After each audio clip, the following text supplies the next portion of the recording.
오늘은 예레미야 30장인데 이 예레미야 30장에서 이스라엘을 다시금 회복시키고자 하는 하나님을 우리가 발견할 수 있습니다. 이스라엘 회복의 근거는 이스라엘의 국력 회복이나 주변 강대국들의 세력 약화에 기인하고 있는 것이 아닙니다.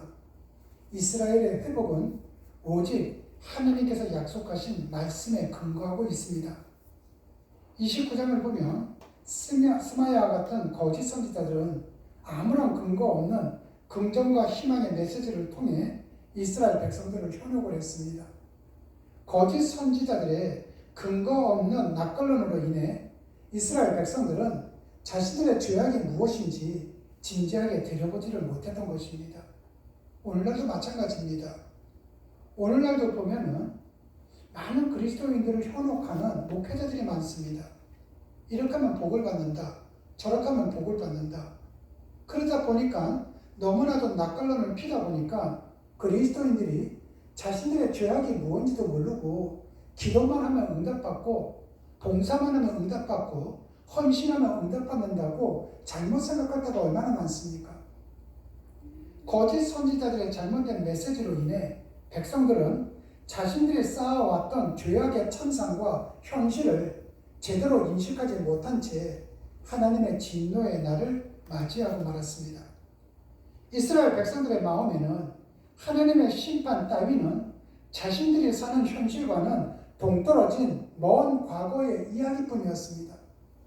예레미야는 백성들의 마음에 자리 잡고 있는 막연한 긍정, 잘못된 믿음과 싸워야 했습니다.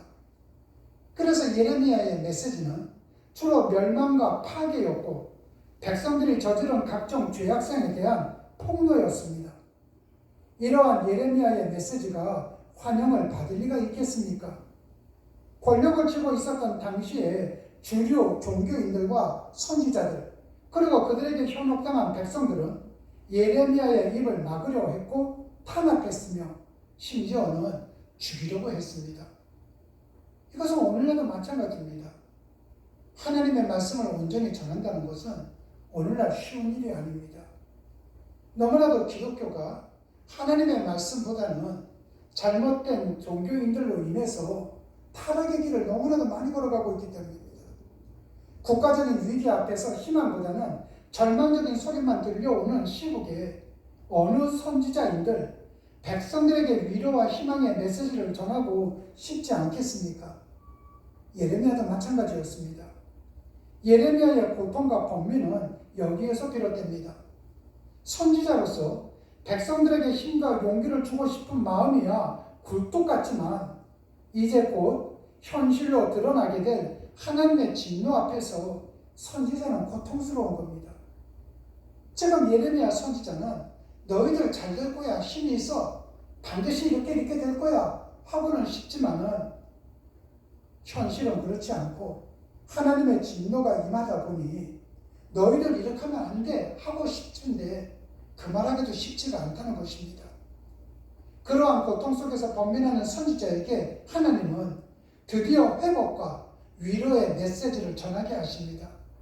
하나님께서는 예레미야에게 이스라엘 백성들이 포로된 땅에서 다시 고국으로 돌아오게 될 것임을 기록하라고 하셨습니다. 그런데 회복에 대한 하나님의 메시지는 거짓 선지자를 외쳤던 거짓 평화와는 그 내용이 조금은 다릅니다. 포로 생활로 죄값을 치른 후 이스라엘은 다시 회복될 것이었습니다.